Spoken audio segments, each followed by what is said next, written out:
Good evening, everybody. This is Neutron Bomb at Neutron Collectibles and such. Coming back to you with another video in the series talking about Hummel figurines. This is number 4 in the series. If you would like, I would invite you to go back and look at the first 3 videos and see if they're helpful for you. As a reseller, I would think that they would be, because you need to be looking for these type things when you're looking at maybe purchasing a Hummel and trying to evaluate it and determine how much maybe you could get on a resale for it. Personally, myself, right now, what I'm doing is I am collecting. I am not selling the Hummel figurines. I have 67 in my collection, and I'm just trying to share the knowledge that I have gotten by going through that whole process of learning what is what's desirable, what you shouldn't be looking at. Some of that stuff I have learned by mistake, and maybe by looking at these videos you can avoid some of the same errors that I have made. But tonight's topic is crazing. C-R-A-Z-I-N-G. Interesting term. So we'll be looking at several figures. I've got 4 that I would like for us to look at. And as we look at those figures, I'll be talking more about that crazing defect and how it can affect or impact Hummel values. And that would help you as a reseller, I would think. So if you will, just come by and give me a thumbs up if you like the video. Subscribe, and I would ask that you would share with others. I've got 65 subscribers, and I'm shooting for 100. And I'm going to do something special when we hit 100, but I'm not going to tell you what that is. I just need your help getting there. And it will be special for us, I promise you, when I hit 100. Thank you for watching, and more to come here in just a minute. Thank you. Since Hummel figurines are earthenware as a type of ceramic, any part of the figurine that's not protected by an outer glaze, it's able to absorb moisture. Moisture and temperature. Those 2 things are very dangerous for a Hummel from the very beginning. And in the manufacturing process, what is done is there's preparations to allow the pressure from the gases that build up in the figure as it's being fired in the kiln. There's a little hole provided for those gases to be released. And on this particular figure, as you will be able to see, it is right here. Can you see that hole? Some people, as they are looking at these, they say, well, that has a hole in it, so that's a defective Hummel. That would not be the case.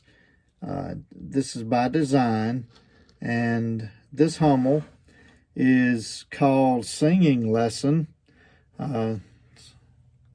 And it's one of my favorites. It's Hummel number 63. It's a TMK2. As you can see there, I think I have the trademark upside down. But it was made between 1950 and 1955. The value of this figure is about $188 according to the Hummel Value Guide. I paid $20. That's a good deal. So the defect of crazing occurs when the pressure and the temperature and the conditions in which that Hummel is stored are not ideal. And what will happen is, over time, a defect will occur within that glaze called crazing. It looks like a crack. I think we can see that pretty clearly. But it's not a crack. It is a fine line that is developed in the finish or the glaze on the figure. It will devalue depending on how much of that is happening on the figure.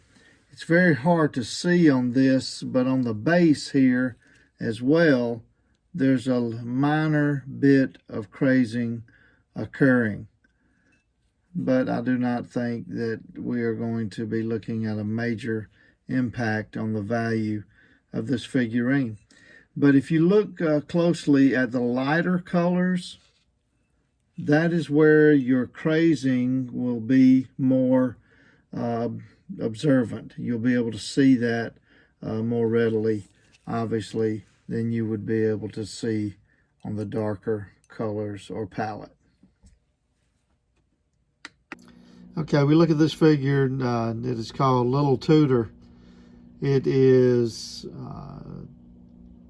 Hummel 214H TMK2, made in 1950 to 55. The Hummel value guide's $160. I was able to pick this one up for $23. So pretty good return there, I think, or it will be eventually. We see here the Hummel signature.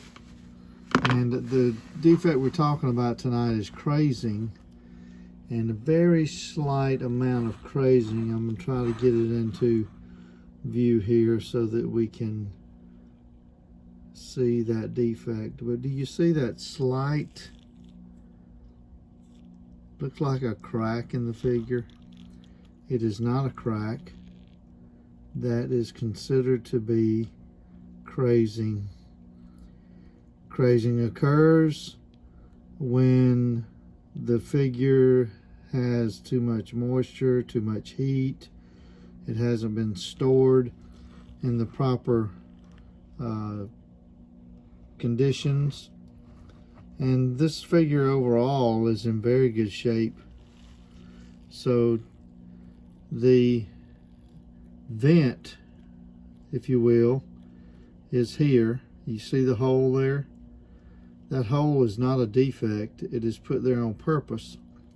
Hummel figures themselves are hollow, and when they are fired in the kiln, they need another way of the gas that builds up to escape so that the figure doesn't destroy itself.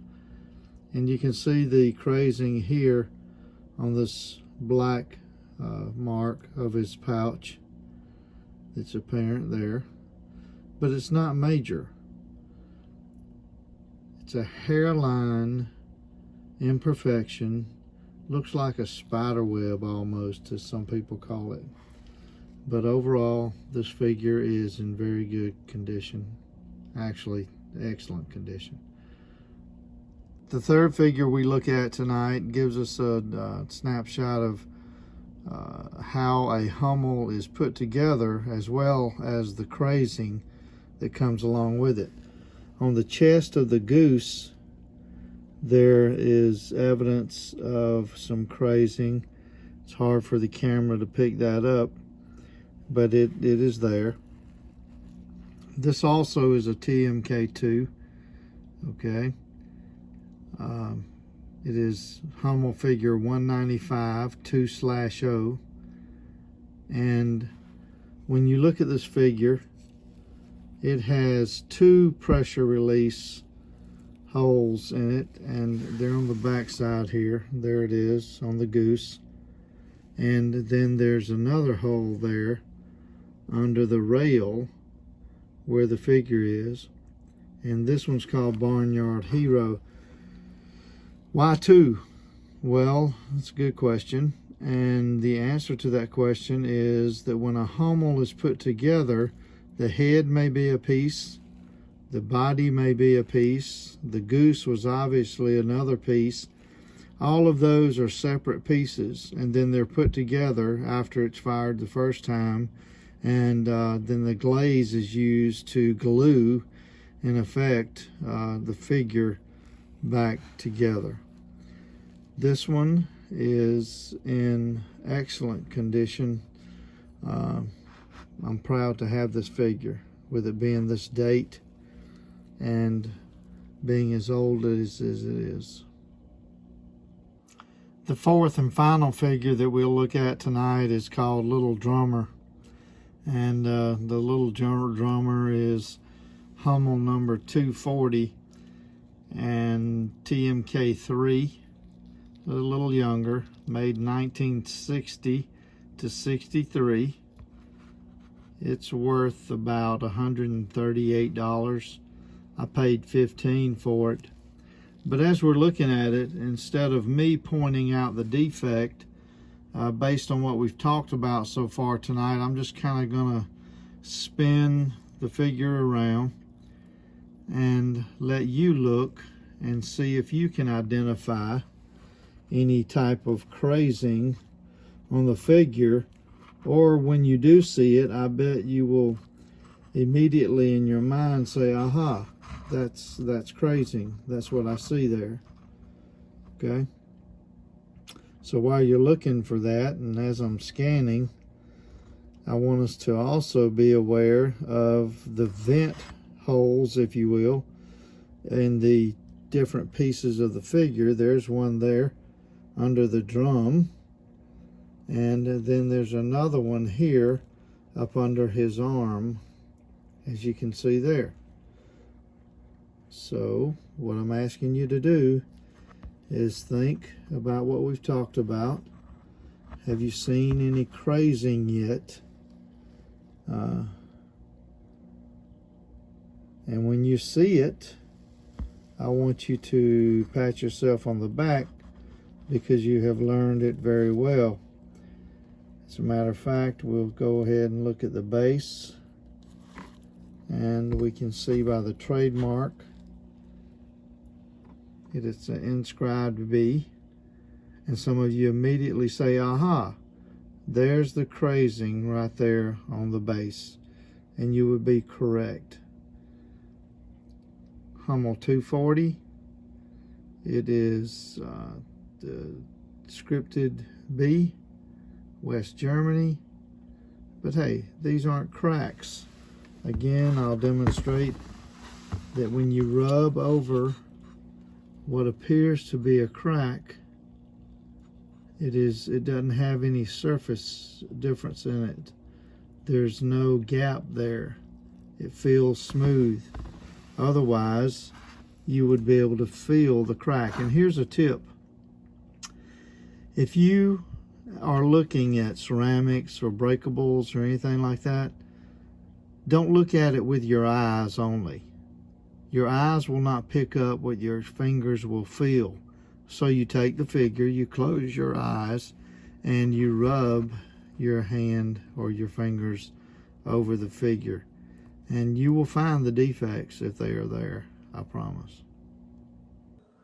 So there we have it, folks. We have looked at 4 different figurines, and we've looked at the defect of crazing tonight, and also talked a lot about the technique that Goebel uses to help the figures survive the firing in the kilns, which were the ventilation holes, and which are not defects. But thank you. I appreciate you for taking your time to look at the videos. And if you will, consider giving it a thumbs up and a subscription, maybe. Anything of that support is appreciated. If you've learned something, just let me know. If you have any questions, just send me those questions. I will get back to you as quickly as I see them. Or if I don't have the answer, I'll try to help you find it. Thank you all. Take care. Bye.